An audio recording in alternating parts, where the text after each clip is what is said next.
finishes off in style. A magnificent strike into the crowd. Breaking news. Virat Kohli first 2 test match விளையாட மாட்டாரு. என்ன bro சொல்றீங்க? ஆமா, அதுதான் இப்ப கிடைச்ச latest news. So due to personal reasons அவர் ஃபர்ஸ்ட் 2 டெஸ்ட் மேட்ச் விளையாட மாட்டாரு. Harry Brook due to personal reasons சீரீஸே விளையாட மாட்டாரு. அதெல்லாம் விடுங்க, ஹாரி ப்ரூக் கேடு கெட்டா போட்டோம். விராட் கோலி எவ்வளவு பெரிய இம்பார்ட்டன்ட் பிளேயர் இந்த டெஸ்ட் சீரீஸ்ல அவரு முதல் 2 டெஸ்ட் மேட்ச் விளையாடலன்னா அது எந்த அளவுக்கு இந்தியாவை இம்பாக்ட் ஆகும்? இப்படி ஒரு விஷயங்கள் போயிட்டு இருக்கு.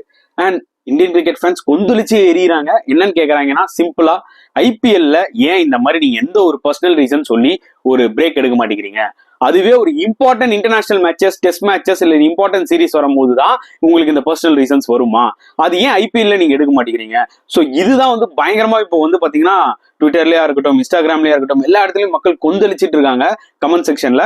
பட் பிரைவசி அவங்களோட பிரைவசிங்க, அதுல நம்ம வந்து எதுவுமே நுழைய முடியாது. ஆனா the timing of the decisions தான் வந்து பாத்தீங்கன்னா ஷாக்கிங்கா இருக்கு. சீரியஸா இது எந்த அளவுக்கு வெடியும்ன்றது வந்து பாத்தீங்கன்னா எனக்கு தெரியல. வணக்கம் நண்பர்களே, welcome to channel cocktail furious. So shocker of news தான் சொல்ல முடியும். ஏன்னா நம்ம எல்லாருமே அந்த ஒரு build up, India versus England test match build up, Virat Kohli, Robinson Virat Kohli ஈகோவை பத்தி பேசுறதும், மாண்டி பண்ணி சார் விராட் கோலி அட்டாக் பண்ணுங்கடா சோக்கர்னு சொல்றதும் ஒரு பக்கம் வந்து பாத்தீங்கன்னா, ஓகே விராட் கோலி ஃபேன்ஸா இருக்கட்டும், இந்தியன் கிரிக்கெட் ஃபேன்ஸா இருக்கட்டும், திருப்பி கொடுக்கணும்டா இங்கிலாந்துக்கு இந்த லெவல் ஆஃப் மூட்ல நம்ம இருக்கும்போது சடனா விராட் கோலி இப்போ ஃபர்ஸ்ட் 2 டெஸ்ட் மேட்ச் விளையாட மாட்டேன் டியூ டு பர்சனல் ரீசன் சொன்னோடனே அப்படியே நெஞ்செல்லாம் அப்படியே டமால் அப்படின்னு வெடிக்குதுங்க சத்தியமா. ஏன்னா நான் திருப்பி இந்த ஹாரி ப்ரூக்கோட வீடியோ சொல்ற மாதிரி தான், அவங்களோட பிரைவசியில வந்து நம்ம பெருசா இன்டெல்ஜ் ஆக முடியாதுங்க. அவங்களுக்குன்னு ஒரு பர்சனல் இருக்கு, அவங்களுக்குன்னு ஒரு பர்சனல் ஸ்பேஸ் இருக்கு. அதுல எந்த ஒரு மேட்டருமே கிடையாது, நம்ம அதை பத்தி பேச ரைட்ஸே கிடையாது. But the timing of the decision என்ன வேணாலும் இருக்கலாம். அவங்க பர்சனல் ரீசன்ஸ் நான் இல்லைன்னு சொல்ல வரல. இதே மகேந்திர சிங் தோனி வந்து பாத்தீங்கன்னா 2015 வேர்ல்டு கப் ஆஸ்திரேலியால நடக்கும்போது அவருக்கு வந்து குழந்தை பிறந்தது, நினைச்சா ஜஸ்ட் போயிட்டு கூட வந்திருக்கலாம். பட் அவர் வந்து பாத்தீங்கன்னா என் கான்சன்ட்ரேஷன் டைவர்ட் ஆகும், நான் வந்து இங்க இருந்து அதை பத்தி யோசிக்கவும் போறது இல்லை, போற பிளானும் எதுவுமே கிடையாது அப்படின்ற மாதிரி அவர் டிசைட் பண்ணாரு. ஸோ அதுலயே அவர் தெரிஞ்சது எந்த அளவுக்கு அவர் கண்ட்ரியை வந்து ஒரு பேஷனா ட்ரீட் பண்றாரு, கண்ட்ரி தான் முதல்ல முக்கியன்றது எடுத்துட்டு வந்து வச்சாருன்றது தெரிஞ்சது. இப்போ இதனால நான் விராட் கோலி வந்து கண்ட்ரியை முக்கியத்துவம் கொடுக்க மாட்டேங்கிறாருன்னு சொல்ல வரல. But timing of the decision தாங்க. 2 நாள்ல ஆரம்பிக்க போகுது test match, crucial test match. England already வந்து பாத்தீங்கன்னா சோக்கஸ்ன்றானுங்க, அதுன்றானுங்க, என்னென்னவோ பண்றானுங்க. விராட் கோலி இறங்கி செய்வாரா அப்படின்ற மாதிரி எல்லாரும் வெறித்தனமா இருக்கும் போது அந்த டெஸ்ட் சீரிஸோட பில்டப் இப்படியே போய் இப்போ இப்படின்னு போயிடுச்சு. சத்தியமா ரொம்ப டிசப்பாயிண்ட் ஆயிடுச்சுங்க. அதாவது விராட் கோலி தான் ஸ்டார் பிளேயர், அவர் தான் one of the important player இந்த டெஸ்ட் சீரிஸ்ல. அதுவும் முதல் 2 டெஸ்ட் மேட்ச்ல வந்து எவ்வளவு சீக்கிரம் நம்ம அந்த 2-0 அடிக்கிறோமோ அதுதான் வந்து பாத்தீங்கன்னா மொமெண்டம் கொடுக்கும். கண்டிப்பா விராட் கோலியோட ஆப்சன்ஸ் வந்து இந்த பிளேயிங் லெவனை அஃபெக்ட் பண்ணும், அதுல எந்த பேச்சுமே கிடையாது. எஸ், நம்ம கிட்ட நிறைய டேலண்ட் இருக்கு, ஸ்ரேயாஸ் ஐயர் இருக்காது ரீப்ளேஸ் பண்றதுக்கு. ஸோ அதனால வந்து நம்ம வந்து டேலண்டே இல்லை அப்படின்னு நம்ம சொல்ல முடியாது. டேலண்ட் பிளேயர்ஸ்லாம் நிறைய இருக்காங்க, பட் விராட் கோலி லெவலுக்கு வராதுல்ல. ஸோ இன்னொரு பக்கம் கண்டிப்பா இப்ப என்னோட ஃப்ரெண்ட்ஸ் சர்க்கிளே வந்து பாத்தீங்கன்னா இந்த நியூஸ் கேட்ட உடனே எல்லாரும் முதல்ல கொந்தளிச்சு எறியறது, அது ஏன்பா ஐபிஎல்ல மட்டும் இவங்க எடுக்க மாட்டேங்கிறாங்க? இந்த ஒரு விஷயம் எனக்குமே இருக்குங்க. என்னன்னா இப்ப அவர் எடுத்த டிசிஷன் நிஜமாவே ஏதாவது ஒரு சீரியஸான இஷ்யூவா இருக்கலாம், அதை அவர் சொல்லணும்ன்றது நம்மளுக்கு அவசியம் இல்லை. பட் அந்த டைமிங் ஆஃப் த டிசிஷன் தான் கொஞ்சம் கஷ்டமா இருக்கு. இதே அவர் வந்து ஒரு 1 வீக் முன்னாடியோ இல்ல ஒரு 10 டேஸ் முன்னாடியோ இல்ல 2 வீக்ஸ் முன்னாடியோ சொல்லியிருந்தா அது வேற விஷயம்.